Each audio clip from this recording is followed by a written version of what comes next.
संसार में बहुत गुरु हैं, बहुत गुरु हैं, लेकिन नाम तो एक है, गुरु जी।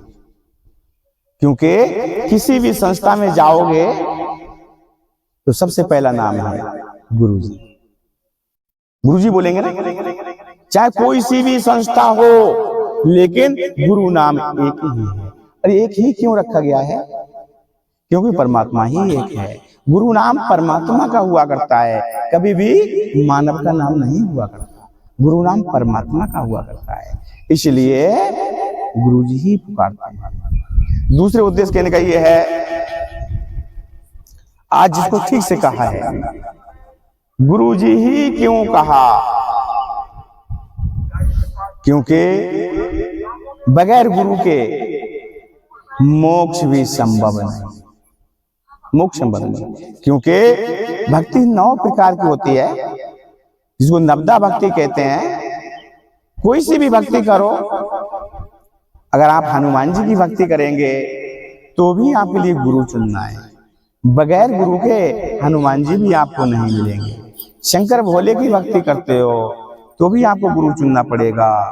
यदि एक रास्ते में आपके लिए आश्रय लेना पड़ेगा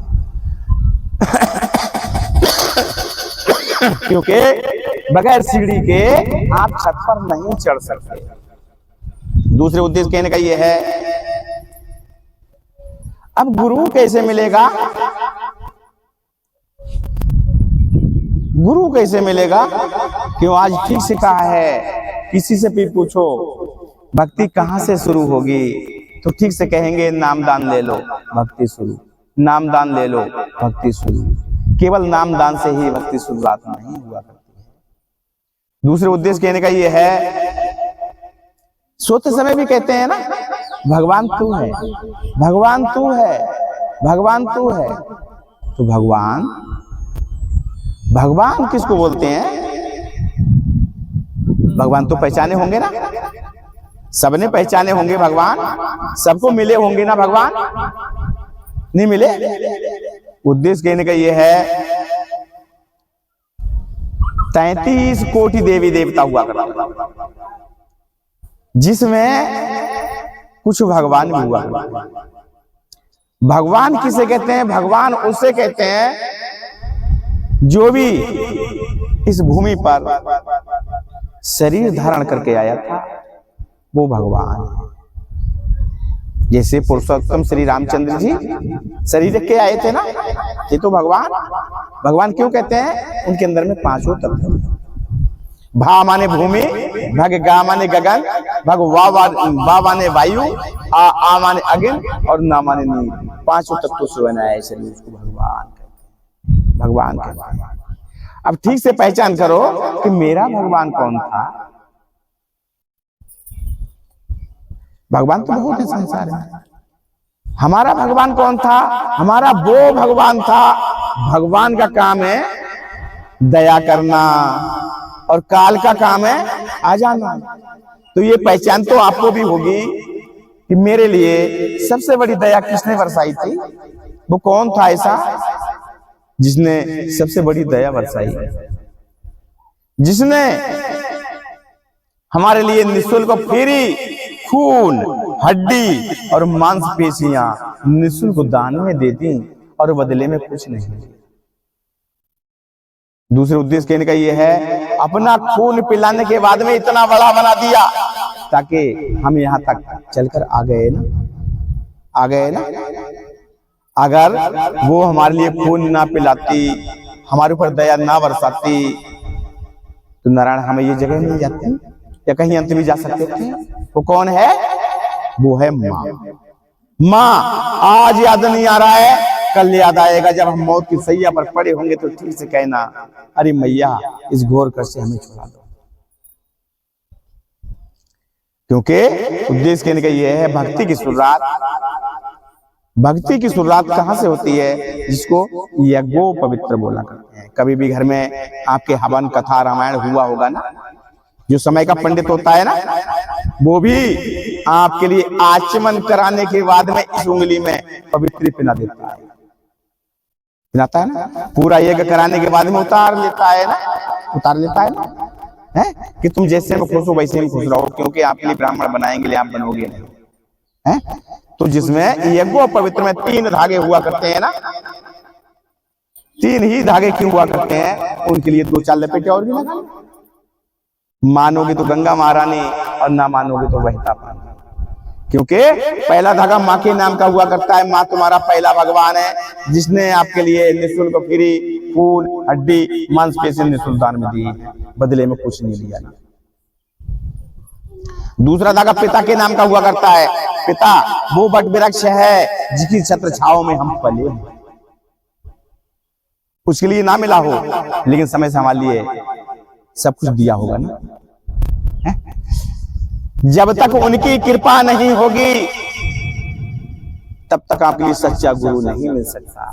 तीसरा धागा गुरु जी के नाम का हुआ करता है। मात पिता सदगुरु जी की सेवा, यही जगत में सार, यही जगत में सार। तो उद्देश्य कहने का ये है, अब उद्देश्य कहने का ये है, यदि जिसको कहा है ना परमात्मा, परमात्मा परमात्मा, यदि जिसने हमारे लिए निःशुल्क फेरी बल, यदि ताकत बल और बुद्धि और विद्या निःशुल्क प्रदान किया है, निःशुल्क फेरी है। अगर हमारे लिए वो बुद्धि ना देता तो हम रोटों पर पत्ते बीनते, जूते पट्टे चाटते, लोग लाठी से डंडे से भी मारते, हमारी रिपोर्ट भी कहीं ना लिखी जाती, हमारी शिकायत कहीं ना सुनी जाती। तो उद्देश्य कहने का यह है, यदि जिसको कहा है परमात्मा परमात्मा परमात्मा, बहुत अच्छी बात है, जिसने हमारे लिए निःशुल्क फेरी खून यदि बल बुद्धि और विद्या निःशुल्क दान किया, हम उसके ऋणी हैं, हम उसके ऋणी हैं। उस परमात्मा ने आपके लिए 5 प्रकार का शरीर दिया है, इंड पिंड स्थूल सूक्ष्म कारण। यदि इंड शरीर से तो छूट गए ना, जब माँ की कोख में अंडा बना ना, उसको इंड शरीर कहते हैं। आज पिंड में हो गाय बैल भैंस, यदि मानव जो जेल से जन्म लेते हैं वो पिंड कहलाता है, पिंड कहलाता है। अब ये भी शरीर छूट जाए ना तो प्रेत आत्माओं में घुस जाते हैं ना, प्रेत आत्मा योनि पूरी किया करते हैं। वो कौन सी आत्मा, कौन सा शरीर होता है, सूक्ष्म शरीर होता है। ऐसे ही आपने अपनी आत्माओं को महार बना लिया तो कौन सा शरीर होगा, या फिर आप यदि आपकी समाधि ही लग गई, समाधि ही लग गई, ये पता ही नहीं है हम कहाँ हैं, हमारा कौन है और हम किसके हैं, तब वो कारण शरीर आता है। उसी कारण शरीर में वो परमात्मा आपके लिए दीदार हुआ करता है। दूसरे उद्देश्य कहने का ये है, आज जिसको ठीक से कहा है गुरुजी गुरुजी गुरुजी, तो ठीक से कहा है, यदि पानी पियो छान कर और गुरु करो, चाहे वो गंदी नाली का पानी छान के दे पी सकते हैं, इसलिए पानी पियो जानकर मेरे पीने लायक है, गुरु करो छानकर। उनसे ठीक से पूछ लें, गुरुजी आपकी कौन सी संप्रदाय है, आपका प्रेम पट क्या है, आपका योग पट क्या है, आप कौन सी धार के हो, जनेऊ कौन सा है, माला कौन सी है, झंडी कौन सी है, लंगोट कौन सी है, जाति कौन सी है, अखाड़ा कौन सा है, मढ़ी कौन सी है, झोली कौन सी है, तब पता लगेगा संत या बंत। तो ठीक से याद कर लें, हमारी संप्रदाय उदासीन है, ज्ञान उदासीन, आदि ज्ञान जिसको बोला करते हैं। हम पश्चिमी धार के हैं, प्रेम पट हमारा श्री श्री 1008 माननीय श्री धर्मदास जी महाराज, जोगपट में बाबा कुंडलदास कहते हैं। झंडी अचल है, लंगोट सील है, जाति भृंगम है, अखाड़ा कनखल है, झोली निर्भव है, मढ़ी निर्भव, तब पता लगेगा संत है।